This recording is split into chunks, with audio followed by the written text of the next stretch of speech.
एक बात समझ लो, जिस इंसान की जगह कोई और नहीं ले सकता, उसकी कमी सबसे पहले वही महसूस करता है जिसने उसे खोया है। वो मानता नहीं है, वो दिखाता नहीं है, लेकिन हर खामोश पल में वही नाम सबसे पहले उभरता है। क्योंकि कुछ रिश्ते खत्म नहीं होते, वे बस आवाज खो देते हैं। ये कहानी किसी अचानक हुए अंत की नहीं है। ये कहानी उस दूरी की है जो धीरे धीरे जन्म लेती है, इतनी धीरे कि शुरुआत में कोई उसे दूरी मानता ही नहीं। ये कहानी उस बदलाव की है जो बिना आवाज के आता है, और जब तक समझ में आता है तब तक बहुत कुछ छूट चुका होता है। वो दिन बिल्कुल साधारण था, न कोई खास तारीख, न कोई बड़ा झगड़ा, न कोई कड़वा वाक्य, बस एक सामान्य सा दिन, जिस दिन तुमने पहले की तरह संदेश नहीं किया। उसने ध्यान दिया, पर मन ने तुरंत उसे टोक दिया। आज शायद व्यस्त हो, काम ज्यादा होगा, बाद में बात हो जाएगी। अगले दिन भी वही हुआ, और फिर उसके अगले दिन भी, और हर बार वो अपने मन को किसी न किसी बहाने से शांत करती रही, क्योंकि सच स्वीकार करना उससे कहीं ज्यादा दर्दनाक था। मन बहाने गढ़ लेता है, पर अचेतन मन नहीं मानता। सिगमंड फ्रायड कहते हैं कि मन का सबसे ईमानदार हिस्सा वही होता है जिसे हम अनदेखा करना चाहते हैं। उसके भीतर कहीं एक हल्की सी बेचैनी जन्म ले चुकी थी, जिसे वो नाम नहीं देना चाहती थी। तुम गए नहीं थे, तुम अचानक गायब ही नहीं हुए थे, तुम बस धीरे धीरे कम होने लगे थे। पहले जवाब देर से आने लगे, फिर जवाब छोटे हो गए, फिर शब्द औपचारिक हो गए, और फिर एक दिन ऐसा आया जब तुम्हारी आवाज में वो अपनापन ही नहीं रहा जो पहले बिना कोशिश के महसूस होता था। वो कई बार पुरानी बातचीत खोलकर बैठ जाती, उन्हीं शब्दों को पढ़ती जिन्हें कभी वो हल्के में लिया करती थी। कभी मुस्कान आ जाती, कभी मन अचानक भारी हो जाता। वो खुद से पूछती, क्या ये वही इंसान है या मैं ही ज्यादा उम्मीद करने लगी थी? यहीं से आत्मसंदेह जन्म लेता है। कार्ल यूंग के अनुसार जब कोई रिश्ता टूटने लगता है तो सबसे पहले इंसान सामने वाले पर नहीं, खुद पर सवाल उठाता है। वो भी यही करने लगी। क्या मैं ज्यादा बोलती थी? क्या मैं ज्यादा चाहती थी? क्या मेरी जरूरतें ज्यादा थी? क्या मैं बोझ बन गई थी? तुम्हारी अनुपस्थिति उसे अकेला नहीं कर रही थी, बल्कि उसे अपर्याप्त महसूस करा रही थी। ये वो दर्द होता है जो बाहर से नहीं दिखता, पर भीतर लगातार कुरेदता रहता है। दिन में वो सामान्य रहती, अपने काम में लगी रहती, लोगों से मिलती, हंसती बोलती, पर हर हंसी अधूरी होती, क्योंकि भीतर कहीं एक खालीपन बैठ चुका था। रातें सबसे मुश्किल हो जाती है। दिन में दुनिया का शोर होता है, पर रात में जब सब चुप हो जाता है तब मन बोलने लगता है।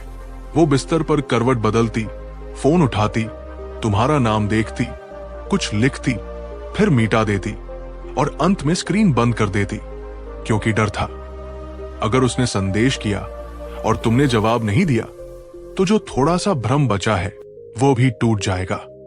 जॉन बोल्बी के लगाव सिद्धांत के अनुसार जब किसी इंसान से भावनात्मक सुरक्षा जुड़ जाती है तो उसका दूर हो जाना केवल दूरी नहीं होता, वो मन की स्थिरता को हिला देता है। तुम उसके लिए वही स्थिरता थे। तुम्हारे साथ उसे ये सोचने की जरूरत नहीं पड़ती थी कि क्या बोले, कितना बोले या कैसा बने। अब वही सहजता खामोशी में बदल चुकी थी। वो लोगों के बीच बैठी होती, पर उसका ध्यान कहीं और होता। कोई बात सुनती, पर उसका मतलब भीतर तक नहीं उतरता, क्योंकि उसके मन में एक खाली कुर्सी थी, ऐसी कुर्सी जिस पर हमेशा तुम बैठे रहते थे। ये खालीपन शोर नहीं करता, ये शिकायत नहीं करता, ये बस धीरे धीरे मन को थका देता है। वो खुद को समझाने की कोशिश करती कि लोग आते जाते रहते हैं, कोई भी जिंदगी में स्थायी नहीं होता, हर कोई बदला जा सकता है। पर हर बार ये तर्क अधूरा रह जाता, क्योंकि सच ये था कि हर कोई बदला जा सकता है, पर हर कोई प्रतिस्थापित नहीं हो सकता। तुम्हारी जगह इसलिए खास नहीं थी कि तुम परफेक्ट थे, बल्कि इसलिए कि तुम वास्तविक थे। तुमने उसे अपनी कमजोरियां छुपाने के लिए मजबूर नहीं किया, तुमने उसे मजबूत बनने का अभिनय नहीं सिखाया। तुम्हारे साथ वो बस हो सकती थी, पूरी, अधूरी जैसी भी। और जब ऐसा रिश्ता धीरे धीरे गायब होता है तो इंसान समझ नहीं पाता कि शोक मनाए या इंतजार करे। वो शोक नहीं मना पाई क्योंकि तुम पूरी तरह गए नहीं थे, और इंतजार भी अधूरा था क्योंकि कोई वादा नहीं था। वो बस बीच में अटक गई, और यही अटका हुआ समय इस कहानी की असली शुरुआत है। लंबी सांस, थोड़ी खामोशी, वो अटका हुआ समय जिसके साथ भाग एक समाप्त हुआ था। वहीं से ये कहानी आगे बढ़ती है। इंतजार अब आदत बन चुका था, और आदत धीरे धीरे पीड़ा में बदल रही थी। वो ये मानने को तैयार नहीं थी कि तुम चले गए हो, क्योंकि सच ये था कि तुम पूरी तरह कभी गए ही नहीं थे। तुम्हारी अनुपस्थिति में भी तुम्हारी उपस्थिति उसके निर्णयों, उसके विचारों और उसकी चुप्पियों में बनी हुई थी। यही वो अवस्था होती है जहां रिश्ता बाहर से समाप्त दिखता है पर भीतर अभी जीवित रहता है। समय के साथ उसके जीवन में नए लोग आए, कुछ अचानक, कुछ धीरे धीरे। किसी ने उसकी प्रशंसा की, किसी ने उसकी बातें ध्यान से सुनी, किसी ने उसे ये एहसास दिलाने की कोशिश की कि वह महत्वपूर्ण है। बाहर से देखने पर सब सामान्य लग रहा था। वो मुस्कुराती थी, बातचीत करती थी, कभी कभी हंस भी देती थी, पर हर मुलाकात के बाद, हर बातचीत के बाद उसके भीतर एक अनकहा प्रश्न बच जाता था। ये अच्छा तो है, पर यह वैसा क्यों नहीं है? यहीं से तुलना जन्म लेती है। ये तुलना जानबूझकर नहीं होती, ये अपने आप होती है। कोई नया व्यक्ति उसकी बात सुनता और उसके भीतर एक आवाज कहती, वो सुन तो रहा है पर समझ नहीं रहा। कोई उसकी आंखों में देखता और मन कहता, नजर है पर गहराई नहीं है। कोई साथ बैठकर समय बिताता पर वो सन्नाटा नहीं होता जिसमें शब्दों की जरूरत नहीं पड़ती। हर नया अनुभव अनजाने में तुम्हारे अनुभव से टकराता चला जाता। कार्ल यूंग कहते हैं कि जब कोई रिश्ता अधूरा रह जाता है तो वो हमारे भीतर एक छाया की तरह बस जाता है। वो छाया हर नए रिश्ते पर पड़ती है, हर नए इंसान को उसी रोशनी में परखती है। तुम उसकी उसी छाया का हिस्सा बन चुके थे। वो चाहे जितना आगे बढ़ने की कोशिश करती, तुम्हारी छवि किसी न किसी रूप में सामने आ ही जाती।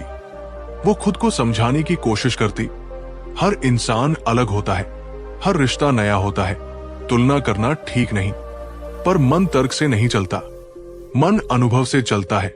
और तुम्हारे साथ जो अनुभव था वो केवल साथ होने का नहीं था, वो समझे जाने का था।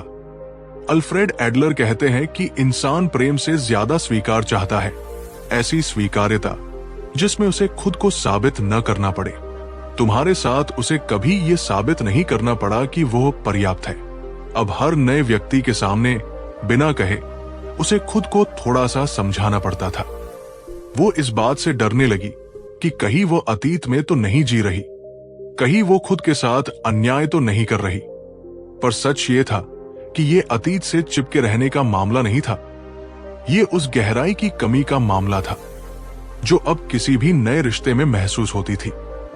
हर बातचीत के बाद एक हल्की सी थकान रहती, एक अनकहा खालीपन जो कहता, कुछ तो है जो यहां नहीं है। कई बार वो खुद पर गुस्सा करती, सोचती, क्यों मैं अब भी उसे मापदंड बना रही हूं, क्यों हर इंसान को उसी तराजू में तौल रही हूं। पर मन का स्वभाव यही है, वो उस अनुभव को आधार बना लेता है जिसने उसे सबसे ज्यादा छुआ हो। तुम्हारी जगह इसलिए खाली नहीं थी कि कोई और आया नहीं, बल्कि इसलिए खाली थी क्योंकि उस जगह का आकार तुम्हारे अनुभव से बना था। धीरे धीरे उसे ये एहसास होने लगा कि वो नए लोगों को नहीं परख रही, वो खुद को परख रही है। वो देख रही थी कि वो कितना बदल गई है। पहले वो सहज थी, अब वो सतर्क हो गई थी। पहले वो खुलकर बोलती थी, अब शब्द चुनती थी। पहले वो चुप्पी में सुरक्षित महसूस करती थी, अब चुप्पी उसे असहज लगने लगी थी। ये बदलाव किसी और की वजह से नहीं था, ये तुम्हारी कमी की वजह से था। और यही वो क्षण था जब उसके भीतर एक और सच उभरने लगा। शायद समस्या ये नहीं है कि उसकी जिंदगी में कोई नया नहीं है, समस्या ये है कि उसकी जिंदगी में वो रिश्ता नहीं है जिसमें वो खुद को पूरा महसूस करती थी। ये स्वीकार करना आसान नहीं था, क्योंकि इसका मतलब था ये मान लेना कि तुम्हारी जगह अब भी खाली है, और ये खालीपन किसी और से भरने की जरूरत नहीं मांग रहा था। ये सिर्फ समझे जाने की मांग कर रहा था। वो पहली बार ये सोचने लगी कि शायद कुछ लोग हमारी जिंदगी में इसलिए आते हैं कि उन्हें बदला जा सके, और कुछ लोग इसलिए आते हैं कि वे कभी बदले न जा सके। तुम दूसरी श्रेणी में आ चुके थे, और यही समझ इस कहानी को अगले मोड़ की ओर ले जाती है, जहां लगाव केवल याद नहीं रहता बल्कि आवश्यकता बन जाता है। अंत में जो प्रश्न उसके भीतर उभरा था वही अब धीरे धीरे भारी होने लगा था। ये सिर्फ याद का मामला नहीं रहा, ये लगाव का मामला बन चुका था। वो समझने लगी थी कि कुछ रिश्ते हमारे जीवन में आते हैं और हमें खुश करते हैं, पर कुछ रिश्ते ऐसे होते हैं जो हमें स्थिर करते हैं। तुम उसी स्थिरता का नाम बन चुके थे। तुम्हारे बिना जीवन चल तो रहा था, पर वो वैसा नहीं था जैसा पहले था। जैसे कोई घर तो हो, पर उसकी दीवारों में वो अपनापन न हो जो उसे घर बनाता है। जॉन बोल्बी के लगाव सिद्धांत के अनुसार, जब कोई व्यक्ति हमारे लिए भावनात्मक सुरक्षा का स्रोत बन जाता है, तो उसका दूर हो जाना केवल अलगाव नहीं होता, वो हमारे भीतर के संतुलन को तोड़ देता है। वो ये बात अब समझने लगी थी। तुम्हारे साथ उसे ये डर नहीं रहता था कि वो क्या बोलेगी, कैसी लगेगी या कम पड़ जाएगी। तुम्हारे साथ वो बिना सोचे, बिना तौले बस हो सकती थी। और अब हर नए संवाद में, हर नए रिश्ते में वो खुद को थोड़ा सा संभाल कर रखने लगी थी। वो कई बार ये सोचती कि शायद ये उसकी कमजोरी है, शायद उसे इतना जुड़ना ही नहीं चाहिए था, शायद उसे पहले ही दूरी बना लेनी चाहिए थी। पर यह सोच भी उसे संतोष नहीं देती, क्योंकि सच ये था कि लगाव कोई गलती नहीं होता। लगाव तब बनता है जब मन किसी के साथ सुरक्षित महसूस करता है, और सुरक्षा कोई नाटक नहीं होती, वो धीरे धीरे समय के साथ बनती है। तुम्हारे साथ ये सुरक्षा बिना कहे बनी थी। रात के सन्नाटे अब और गहरे हो चुके थे। पहले वो इंतजार करती थी, अब वो याद करती थी। ये एक सूक्ष्म अंतर था, पर बहुत महत्वपूर्ण। इंतजार में उम्मीद होती है और याद में स्वीकार। वो कभी कभी खुद से कहती, अब कोई संदेश नहीं आएगा। ये जानकर भी मन कहीं न कहीं उसी नाम की ओर खिंच जाता।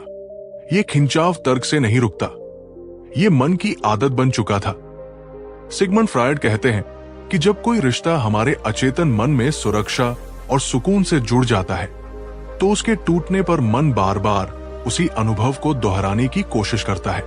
वो भी अनजाने में यही कर रही थी। वो उन जगहों पर जाती जहां तुम दोनों कभी गए थे, उन बातों पर रुक जाती जिन पर तुम दोनों हंसे थे। ये सब जानबूझकर नहीं था, ये मन का स्वाभाविक प्रवाह था। पर अब इस प्रवाह में एक नया भाव जुड़ गया था, डर। डर इस बात का कि कहीं वो हमेशा इसी लगाव में अटकी न रह जाए।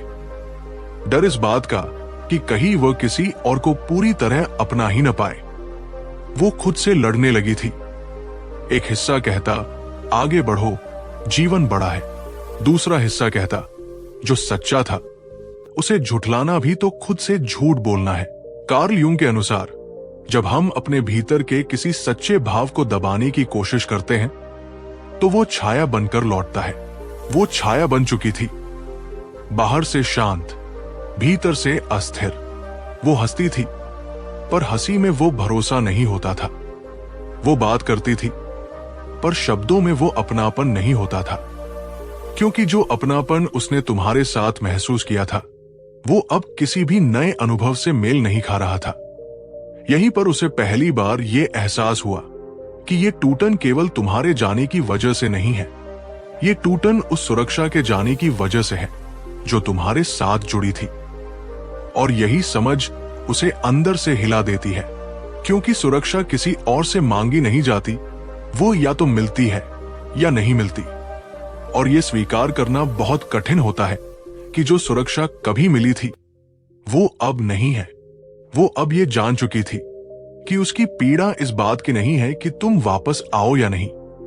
उसकी पीड़ा इस बात की है कि उसके भीतर जो स्थिरता थी वो बिखर गई है, और इस बिखराव को समेटना अब उसका अपना काम था। ये समझ उसे अगले मोड़ पर ले जाती है, जहां वो पहली बार ये पूछने वाली है कि इस दर्द का अर्थ क्या है, और क्या इस टूटन से कुछ नया जन्म ले सकता है। वो इस सच्चाई को छू चुकी थी कि उसका दर्द सिर्फ किसी के चले जाने का नहीं था, बल्कि उस सुरक्षा के खो जाने का था जो कभी उसे बिना शर्त मिली थी। अब कहानी उस मोड़ पर आ पहुंची थी जहां भागना संभव नहीं रहता, क्योंकि कुछ सवाल ऐसे होते हैं जिनसे जितना बचो वे उतनी ही जोर से सामने आ खड़े होते हैं। वो भी अब उन्हीं सवालों के सामने खड़ी थी, थकी हुई पर ईमानदार। उसने पहली बार खुद से साफ शब्दों में कहा, हां, मुझे फर्क पड़ा है। यह स्वीकार करना आसान नहीं था। स्वीकार करने का अर्थ हार मान लेना नहीं होता। स्वीकार करने का अर्थ होता है सच्चाई से आंख मिलाना। अब तक वो खुद को मजबूत दिखाने की कोशिश कर रही थी, खुद को समझा रही थी कि वो आगे बढ़ चुकी है, कि उसे किसी की जरूरत नहीं। पर भीतर कहीं वो जानती थी कि ये सब एक परत थी, और उस परत के नीचे एक अधूरापन था जो चुपचाप सांस ले रहा था।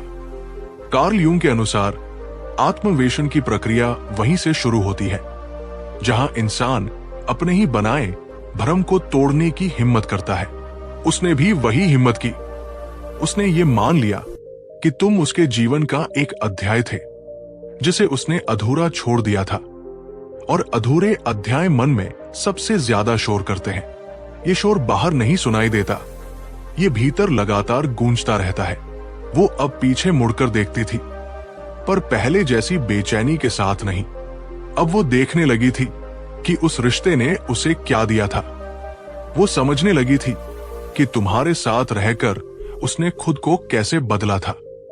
उसने पहली बार महसूस किया कि तुम केवल किसी और की तरह एक इंसान नहीं थे, तुम एक अनुभव थे। ऐसा अनुभव जिसने उसे खुद से मिलवाया था। तुम्हारे साथ उसने अपनी कमजोरियों को स्वीकार करना सीखा था। अपनी चुप्पियों को शब्दों की जरूरत नहीं पड़ी थी, और अपनी भावनाओं को छुपाने का अभिनय नहीं करना पड़ा था। सिगमंड फ्रायड कहते हैं कि जब हम किसी व्यक्ति से गहराई से जुड़ते हैं तो वो व्यक्ति हमारे अचेतन मन का हिस्सा बन जाता है। उसे हटाया नहीं जा सकता, बस समझा जा सकता है। अब वो तुम्हें हटाने की कोशिश नहीं कर रही थी, अब वो तुम्हें समझने की कोशिश कर रही थी। तुम्हारी जगह, तुम्हारा अर्थ और तुम्हारा प्रभाव, ये समझ उसे धीरे धीरे हल्का करने लगी थी। यहीं पर विक्टर फ्रैंकल की सोच उसकी कहानी में प्रवेश करती है। फ्रैंकल कहते हैं कि मनुष्य दुख से नहीं टूटता, वो तब टूटता है जब उसे अपने दुख का अर्थ नहीं मिलता। वो अब अपने दर्द का अर्थ ढूंढने लगी थी। वो पूछने लगी थी, इस लगाव ने मुझे क्या सिखाया, इस टूटन ने मुझे क्या दिखाया, और इस अकेलेपन ने मुझे अपने बारे में क्या बताया। और पहली बार उसे लगा कि ये पीड़ा व्यर्थ नहीं है। वो समझने लगी थी कि तुम्हारी जगह किसी और से भरने की जरूरत नहीं है। हर खाली जगह को भरना जरूरी नहीं होता। कुछ जगह हमें ये याद दिलाने के लिए होती है कि हमने कभी गहराई से जिया था। ये सोच उसके लिए नई थी। पहले वो खालीपन से डरती थी, अब वो उसे सुनने लगी थी। उस खालीपन में उसे अपने भीतर की आवाज सुनाई देने लगी थी, एक आवाज जो अब मजबूत थी पर कठोर नहीं। अल्फ्रेड एडलर के अनुसार परिपक्वता तब आती है जब इंसान अपने रिश्तों को अपनी कमी नहीं बल्कि अपने विकास का हिस्सा मानने लगता है। वो अब इस रिश्ते को अपनी हार नहीं मान रही थी, वो इसे अपने जीवन की उस यात्रा का हिस्सा मानने लगी थी जिसने उसे अधिक संवेदनशील, अधिक समझदार और अधिक ईमानदार बनाया था। ये दृष्टि उसे भीतर से बदल रही थी। अब वो ये भी समझने लगी थी कि स्वीकार करने का अर्थ ये नहीं कि वो पीछे लौटे। स्वीकार करने का अर्थ ये है कि वो आगे बढ़ते हुए भी इस सच को नकारे नहीं कि तुमने उसके जीवन में एक विशेष स्थान घेरा था। वो स्थान अब भी था, पर वो जगह अब दर्द नहीं, स्मृति बन चुकी थी। और स्मृतियां जब स्वीकार कर ली जाती हैं तो बोझ नहीं रहती। उसके भीतर अब एक नई शांति जन्म ले रही थी, पूरी नहीं, स्थायी नहीं, पर सच्ची। वो जानती थी कि ये प्रक्रिया यही समाप्त नहीं होगी। अभी एक अंतिम समझ बाकी थी, वो समझ जहां वो ये तय करेगी कि इस सच्चाई के साथ उसे कैसे जीना है। और यही समझ इस कहानी को उसके अंतिम भाग की ओर ले जाने वाली थी। वो जिस शांति को महसूस कर रही थी, वो कोई अचानक मिली राहत नहीं थी। वो शांति थी जो बहुत कुछ सहने के बाद आती है। ऐसी शांति जिसमें उत्साह कम होता है पर समझ गहरी होती है। अब वो ये जान चुकी थी कि कुछ रिश्ते हमारे जीवन में इसलिए नहीं आते कि वे हमेशा साथ रहें, बल्कि इसलिए आते हैं कि वे हमें भीतर से बदल दे। तुम उसके जीवन में वही परिवर्तन बन चुके थे। अब वो तुम्हारे बारे में सोचती थी, पर पहले की तरह बेचैन होकर नहीं। अब वो सोचती थी तो एक ठहराव के साथ। वो समझने लगी थी कि तुम्हारी जगह कोई और नहीं ले सकता। ये विचार किसी उम्मीद का वाक्य नहीं है, ये एक तथ्य है। और तथ्य को स्वीकार करने से मन हल्का होता है। उसने ये मान लिया था कि हर रिश्ता प्रतिस्थापन नहीं मांगता। कुछ रिश्ते बस सम्मान मांगते हैं, अपने अस्तित्व का सम्मान। विक्टर फ्रैंकल कहते हैं कि जीवन में हर अनुभव, चाहे वो कितना ही पीड़ादायक क्यों न हो, हमें किसी अर्थ की ओर ले जाता है। वो अब उस अर्थ को देख पा रही थी। तुम्हारे साथ का समय उसे ये सिखा गया था कि वो गहराई से जुड़ सकती है, कि वो बिना मुखौटे के जी सकती है, और कि उसकी भावनाएं उसकी कमजोरी नहीं है। ये सीख किसी भी नए रिश्ते से बड़ी थी। अब वो ये भी समझने लगी थी कि उसकी जिम्मेदारी तुम्हारी वापसी नहीं है, उसकी जिम्मेदारी है अपने भीतर पैदा हुई इस समझ को संभाल कर रखना। स्टोइक दर्शन कहता है कि जो हमारे नियंत्रण में नहीं है, उसके लिए पीड़ा पालना बुद्धिमानी नहीं है। तुम्हारी भावनाएं, तुम्हारे निर्णय, तुम्हारा लौटना या न लौटना, ये सब अब उसके नियंत्रण में नहीं था। उसके नियंत्रण में केवल ये था कि वो इस अनुभव को कैसे अपने जीवन का हिस्सा बनाती है। उसने पहली बार ये महसूस किया कि आगे बढ़ने का अर्थ भूल जाना नहीं होता। आगे बढ़ने का अर्थ होता है याद को सही जगह पर रखना, न बहुत आगे न बहुत पीछे, बस इतना कि वह रास्ता रोशन करे, बोझ न बने। अब जब वो किसी नए व्यक्ति से मिलती तो तुलना नहीं करती। वो देखती थी कि ये इंसान अलग है और मैं भी अब पहले जैसी नहीं हूं। ये बदलाव उसे डराता नहीं था, बल्कि स्थिर करता था। कार्ल यूंग के अनुसार परिपक्व आत्मा वो होती है जो अपने अतीत से लड़ती नहीं, उसे अपने साथ लेकर चलती है। वो अब लड़ नहीं रही थी, उसने तुम्हारी जगह को स्वीकार कर लिया था।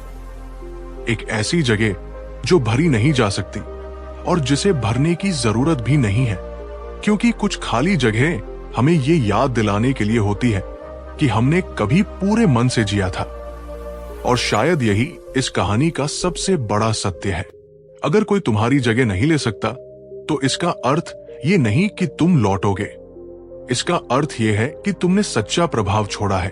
और सच्चा प्रभाव समय के साथ मिटता नहीं, बस मौन में बदल जाता है।